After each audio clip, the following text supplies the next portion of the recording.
why we chose seeds as the theme this year, since other aspects of growing may seem more exciting. But as Camilo just said, seeds are the launching point for everything else, and so it really is a good place to start thinking about where we're going to go with our gardens. So I'm just going to give a brief... You can't hear? Is that... Okay. So I'm just going to give a brief overview of the seed anatomy and some uses of seeds in the nutrition. And then Angela's going to go over the actual sprouting and eating of seeds in some more detail. So seed is the epitome of self-sufficiency. Tightly packed into every seed is a tiny fertilized plant embryo. The outer shell of the seed protects that from the elements for premature germination and from animal predators. Inside the shell and surrounding the embryo is the endosperm, which will provide the seed with all the food it needs to germinate, or once it germinates, begin to grow. And so if you'll forgive the anthropomorphism, this is sort of like the seed's college fund. So the parent plant is investing in an uncertain future, and by the end of its growing season, when it goes to seed, it starts diverting its energy into the seed to store it for the next generation. So once the seed finds itself in ideal conditions, a tiny root called a radicle will shoot down, and a sprout will shoot up. And it's fed by the endosperm until it develops its first set of true leaves, at which point it can produce its own food by transforming the energy it absorbs from the sun. So seeds don't always find themselves in the ideal germination conditions right away. Typically they need to survive a cold, dark winter, there can be droughts, and so on. So although there are some seeds, like the onion seed, can only last one season, but most vegetable seeds will be viable for as long as 4 years. And corn is really a champion in this regard. So the corn we eat today evolved from an ancient grass called the teosinte, traces of which have dated back 80,000 years. And properly dried and stored, a kernel of corn, will remain viable almost indefinitely. So there's a story of a bunch of 1,000-year-old corn kernels being found at an archaeological dig in Mexico. And not only did they still pop into popcorn, but a donkey on site found them appetizing enough to eat. So as far as humans eating seeds, we've been doing this for as far back as we know. And of course, because as I mentioned earlier, the seed is a concentrate of all that parent's energy, the water and minerals from the soil, the carbon from the air, and the energy from the sunlight. And all of those nutrients are available to us as long as we prepare the seeds properly. So although we may not think of seeds as being primary to our diet, they actually make up a huge proportion, although they're often disguised. So grains like wheat, barley, oats, and rye are the seeds of cereals or grasses. Lentils, beans, and nuts are the seeds of their respective plants. So you can see that really does make up a huge amount of our diet. The discovery of the role of seeds in plant life allowed for the development of agriculture and a shift from a nomadic to a more sedentary lifestyle. So I'd like to read a quote from a historian named Mircea Eliade, I hope that's how you pronounce it, who gives a slightly different reading of the history of agriculture than we might normally hear. And she says, "We are used to thinking that the discovery of agriculture made a radical change in the course of human history by ensuring adequate nourishment and thus allowing a tremendous increase in population. But the discovery of agriculture had decisive results for quite a different reason. Agriculture taught man the fundamental oneness of organic life, and from that revelation sprang the simpler analogies between women and the field, between the sexual act and sowing, as well as the most advanced intellectual syntheses. Life is rhythmic, death is a return, and so on. These syntheses were essential to man's development, and were possible only after the discovery of agriculture. The healthfulness of seeds has been well documented. They are staple sources of energy, protein, and essential B vitamins. But their benefits do not end at the basic necessities. There are hundreds and potentially thousands of phytochemicals located in the outer shell and the active parts of the seed, whereas the inner storage tissues are largely composed of starches and protein. And there are strong correlations, as I'm sure many of you know, between a diet high in whole grain, legumes, and nuts, and reduced risk of cancer, heart conditions, and diabetes. Meanwhile, the fiber in whole seed foods suppresses the growth of unhealthy or harmful intestinal bacteria and aids in digestion. So with all of the seed praising I've been doing, it is important to note that some seeds can't be properly digested in their whole form, which is probably a survival mechanism on the plant's part to encourage its spread through animals. So if you eat flax, for instance, you won't get the benefit unless you grind it first. Raw beans contain chemical defenses, but happily those are neutralized with simple cooking. Sprouting seeds is another way to make them more easily digested, and it's a fairly simple and quick endeavor. Best of all, it means that we can have fresh vegetables or something close to it, even in Newfoundland throughout the winter. Angela is going to give us a more detailed account of sprouting pretty soon, so I'll leave it at that. And apart from sprouting, we transform seeds in a number of ways. In vegetarian cooking, grains, beans, and nuts can lend a chewiness and a savory flavor similar to that of meat. Grinding and refining seeds gives us flours, which are used from everything from bread to thickening sauces. And fermenting beans has given us foods like tofu, miso, tempeh, and soy sauce. Those are all soy, but there are other examples. Yeah. So Angela now is going to talk more in depth about sprouting and preparing seeds.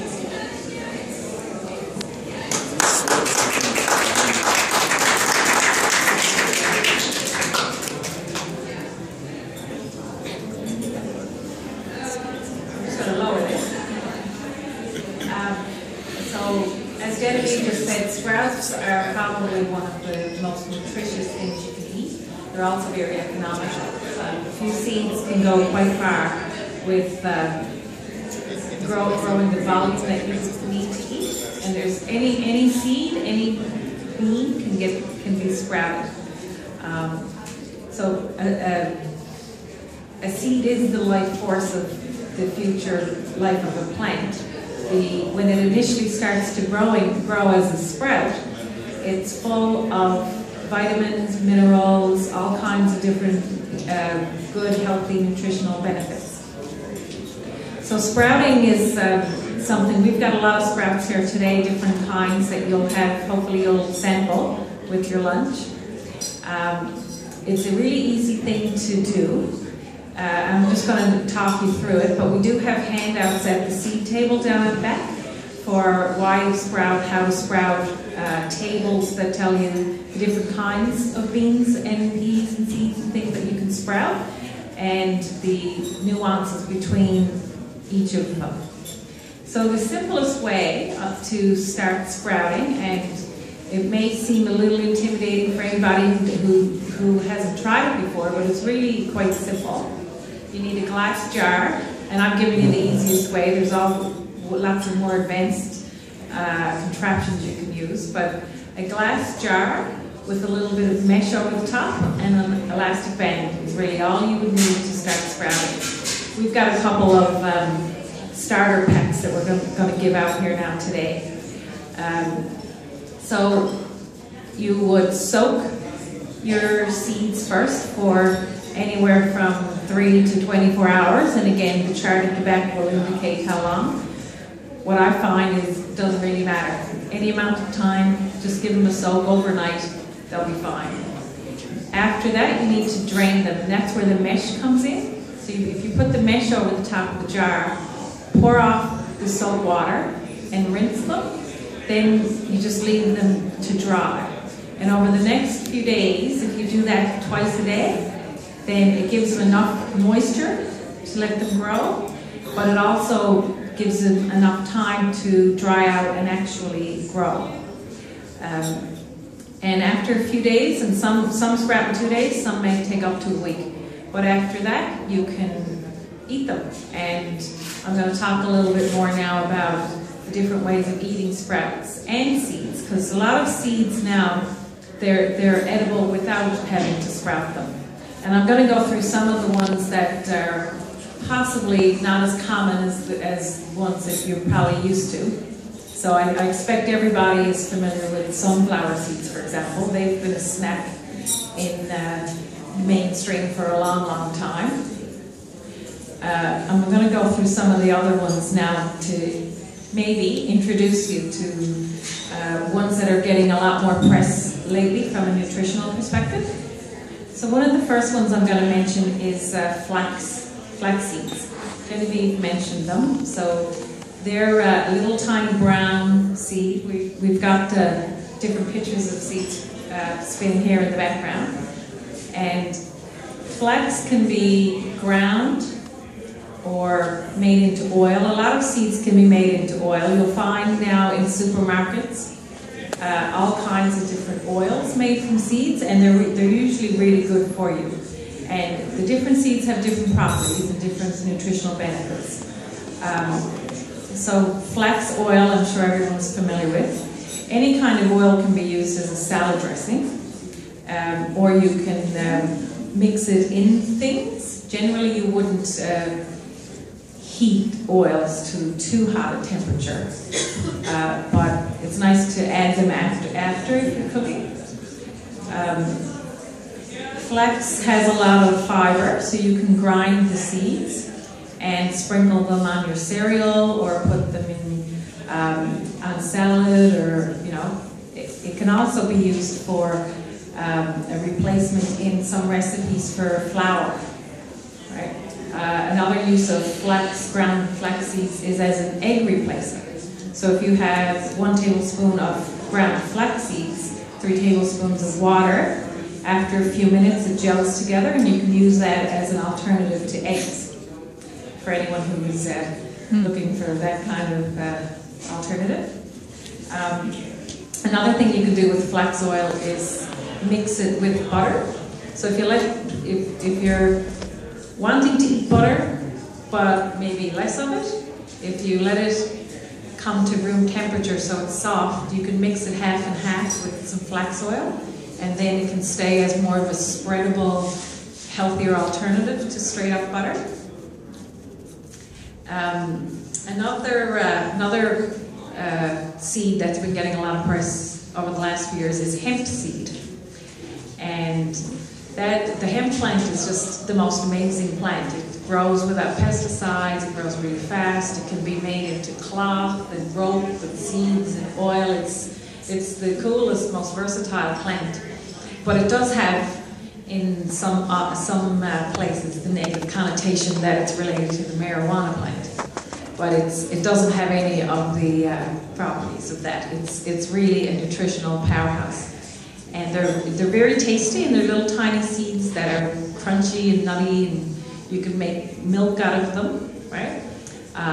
Again, oil. Sprinkle them on salads or cereal. They can become part of your cereal. There's a recipe where, I don't know if anybody's noticed it, I saw it on Dragon's Den one time a year or two ago. It's called Holy Crap. And it's a company out in British Columbia that came up with a cereal, and they've got a couple of other lines as well, but I think that was their mainstay. And it's buckwheat, hemp, and chia seeds, and that's the cereal. So they've taken 3 different base seeds and mixed them together and packaged them up and marketed them, and it's a really healthy cereal that you can eat. You can also, instead of buying their marketed version, buy the individual seeds yourself and make your own mix. Right? Sesame seeds are another one. Everyone's used to seeing them on a hamburger bun, but they're really high in calcium, and it's a really good thing to introduce into sauces or sprinkled on things or ground up and used in anything. A lot of these seeds too can be made into smoothies, and I think everyone's used to fruit smoothies, you know, from the booster juice world and that kind of thing. But there's a lot of things that you can, if you have your own blender, you can make your own, and like hemp seeds are great in a smoothie. Right? And another one that has hit the mainstream lately is chia. So chia seeds are something that are really healthy for you. They've got a lot of essential fatty acids and protein and fiber and right, all kinds of good stuff. And those, when you add water, they form a gel. And again, they're very versatile. You can use them in anything. I actually mix them in my blender. I add the water and let them gel up, and then I put blueberries in with them, and then you have a Jello pudding. Not a fake Jello pudding, but it's much healthier than Jello pudding. Pumpkin seeds, very good for you. I'm sure everybody just throws out their pumpkin seeds at Halloween when they're scooping out the insides to carve out their jack-o'-lanterns, but it's a really good thing to keep, and a lot of people toast them, and they're quite tasty. So the only other thing I'd mention is some things that are considered grains, or that they're actually seeds. So like millet and quinoa. Quinoa is making a lot of waves too as an alternative to rice and other grains. But they're actually ancient seeds. They're called ancient grains, they're often referred to. And they're a great thing to introduce into your diet as an alternative to grains, right? Because they have, quinoa is very high in protein. It's just something that's really good to eat, and it's very tasty.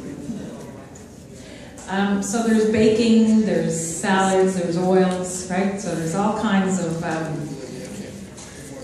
great things about introducing seeds into your diet, and sprouting them is just increasing it, putting the nutrition in turbo mode when you sprout.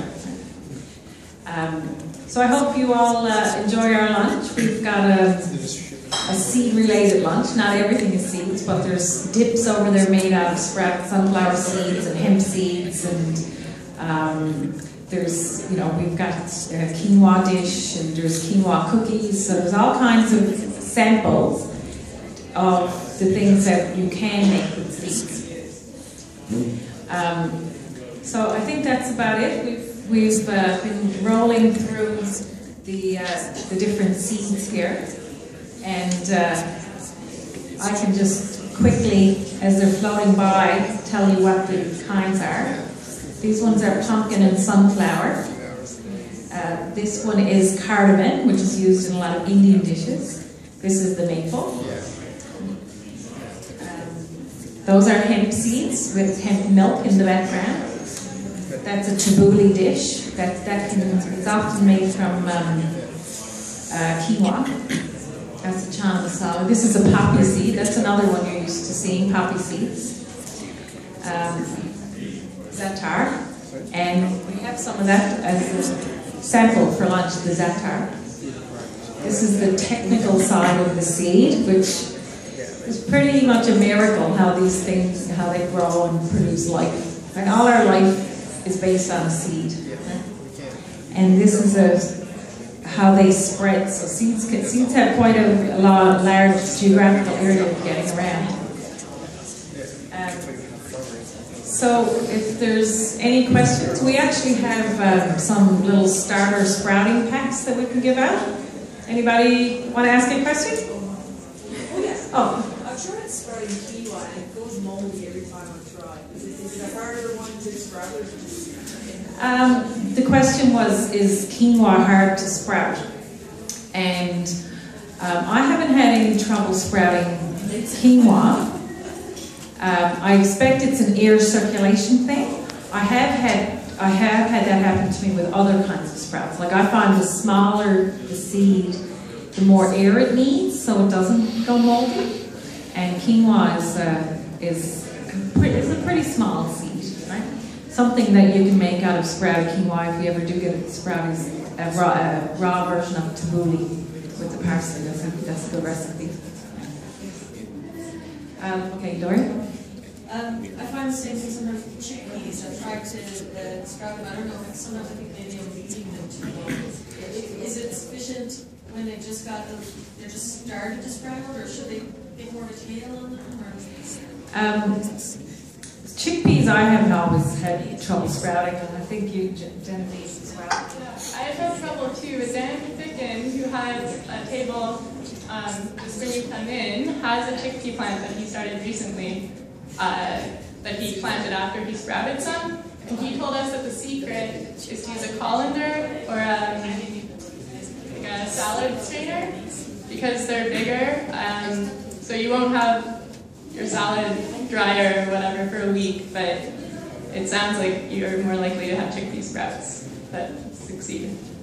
As opposed to a jar. Yeah, so not as moist. Yeah, they seem to need more air approach today. Circulating around them. Millet and quinoa look really similar, but the cost in the store is like twice as much, 3 times as much. What about the nutritional value? Is it pretty similar, or is quinoa is better? Well, I think quinoa is sort of famous for having the full strain of amino acids, and is really, really high in protein. I'm not sure about millet, but I'm pretty sure quinoa does pack a more powerful punch, definitely on protein and the amino acid.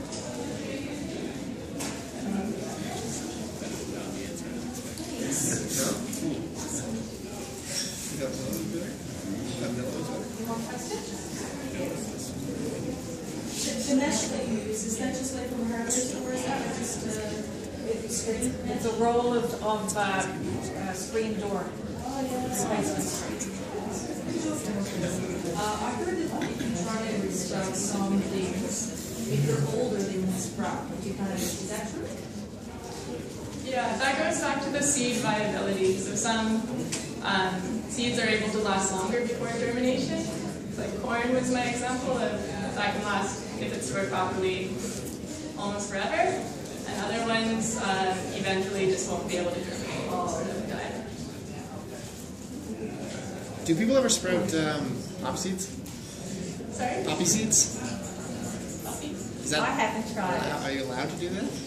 You check with Dan at the table. He seems to be very experimental with planting sprouts. He also has some flax seeds sprouted down there too.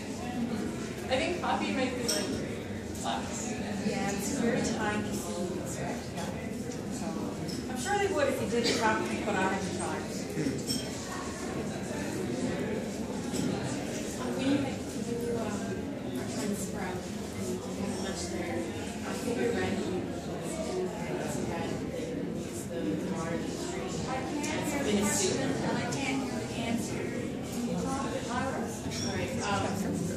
If you're making, like, if you're using the jar or whatever, the mesh, and you want to, so you have to drain water. So that water that you drain, you can use it to make soup. Is that correct? I read that in the handouts. Can you do it for all the sprouts?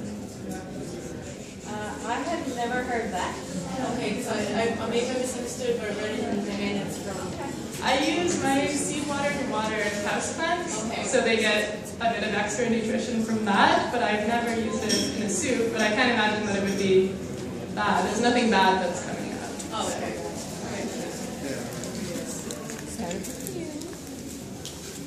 Go ahead. I just have a quick question. What's the line of requirements for sprouting? Like just starting off with, would you do it on the windowsill or just somewhere where you have a lot of light? Well, for sprouting, the light doesn't actually matter. They don't need sunlight at that point. They have everything they need inside. So it's just a matter of giving them the right amount of moisture and I guess probably a good temperature. Like sort of like room temperature about, yeah. I've always just put mine on my dish drainer. And, because you want to tip it halfway upside down so the water drains out. So your dish drainer is a good spot for that water to drain. Another thing I forgot to mention is I spoke about the jar sprouting method. There's an alternative method too with clay. So you can just put soil in a tray and put seeds on it, and then once they sprout, then they'll start turning into mini little plants, and you've seen some pictures here already today. And once they get to be at a certain level, then you just eat them as fresh sprouts. So not only does the seed sprout, but the seed also grows into a green sprout. And again, most of them will do that. And Dan has a little tray example of that down there for flax seeds. So I would imagine the poppy seeds could grow the same way.